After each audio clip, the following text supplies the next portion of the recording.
So Me too. then, listen, as a viewer of your life, like you are a public figure, so you have this like breakup with Jim, and like everyone has an opinion on it, and then we all move on. It's years later, and now you have this second marriage, well, not to Cuffe Biden, which the whole world is talking about again.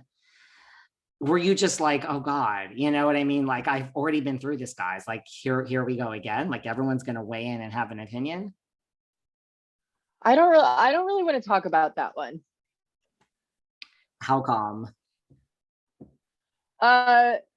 It was just like fast and done, and it was just like, it felt like it was more like a dating thing. So I don't really want to give it a whole lot of like airtime. It wasn't a big part of my life, so I would prefer not to talk about that. That makes sense.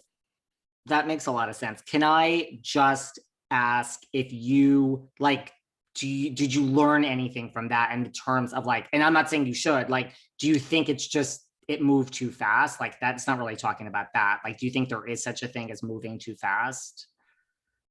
I do. Yeah. You do. And can I ask you one more thing?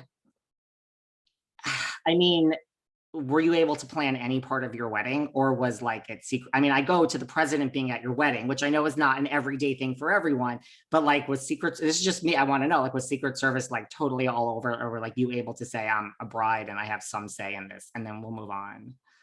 Which isn't really talking about the relationship, it's more talking about like wedding planning.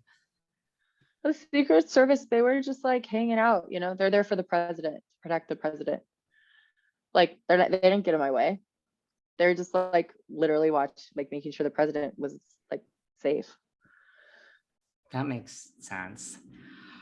Well, I know you guys met on a dating app. Like, are you pro dating apps? Like, are you still on the dating apps? What's your favorite dating app? Like, I've tried them all. I just went on a dating app date last night, my very first one in St. Louis. Well, no, I guess that was my second dating app date in St. Louis. But so that was Hinge. And then I don't really like Hinge. I feel like it's like kind of not good selections. But like, I do live in St. Louis, so yeah. But I like Raya, and that's for people in entertainment or whatever. But my friend just got on, she's a lawyer, so who knows? Raya is a good one. I think Hinge is one of the better ones. I've had problems with a lot of like, do you have like, is Raya your favorite, or? Yeah, Raya's my favorite. But like, there's just like a lot of very self-important individuals on Raya. Are you on there? I am on there, but I am turned off when someone has that like air of attitude myself. You know what I mean? Like, I think people right? Like, that really turns me off. Like, I don't need to, if you're successful, you have money, whatever, like, we all know it comes out. You don't need to explain that. It comes out. And name dropping to me is like the absolute that's the turn off. Like, when you start like trying to like, I know this person, that's the problem with the entertainment business. Everyone has to name. I'm like, I am so turned off right now. Like, I don't need to hear this. Well, you have a podcast too. So like, I guess it's a little different for you, because they could be like, I don't know, well, maybe almost trying to help you in a certain way, like get guests or something.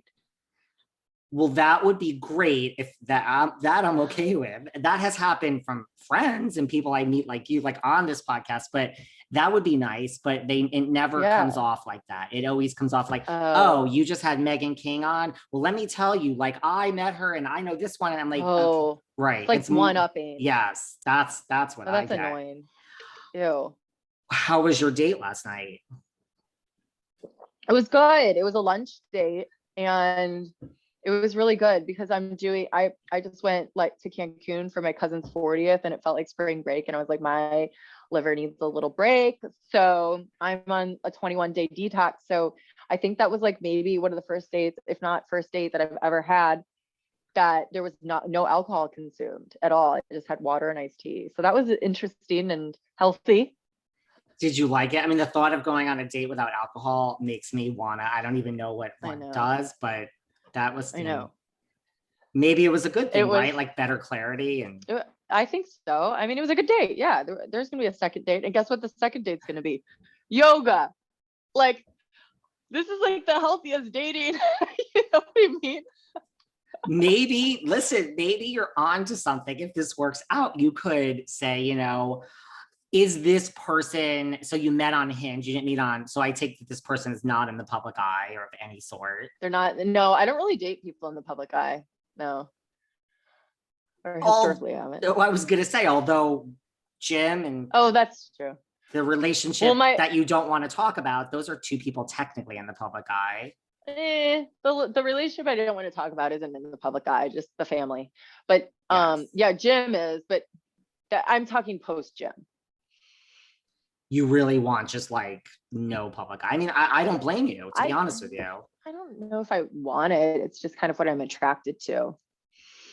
Do you want to get married again? Like, can you see, you said like you're looking for different things now. No, I want to get a ring. I love, like, I want to be proud of my partner and like show like that I have like a partner with a ring, like with the symbolism of a ring, but I don't want a marriage. I'm okay with that.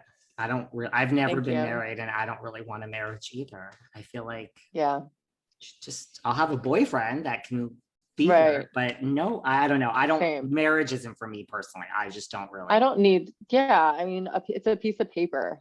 That's all it is. And I just feel like there's the door. You can leave any day. Like, we don't have to go through anything legal. Like, you choose to stay. I kind of like that model of things personally. Yeah, totally. I agree. What are the qualities that you're looking for in someone?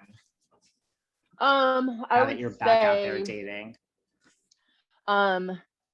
Similar values, stability, like financial stability, stability in like their relationships, like friendships and family, and stability in their job. I'm looking for like people who are able to, or a person who's able to like control their emotions in healthy ways and process them healthily. Emotional intelligence. Someone who is smart. I want somebody who's smart and successful. I'm not gonna date any scrubs. Yeah, I guess that's, and someone who treats me like an equal, like a partner, listens to me, cares about my opinion, takes it into consideration, like true partnership. That's good. And it sounds like you're enjoying your singledom for now anyway. Like, yeah, I've learned how to be alone and I'm really happy like in that space. It's something, I swear, it's something that you either learn or you don't. Like, I know people that haven't learned it yet, and then every little thing they're freaking out. I'm the type that could be left alone forever. And I'm like the opposite. I think it's like, oh yeah, you're supposed to try to date over here, David. No, that's right. Right. Right. What about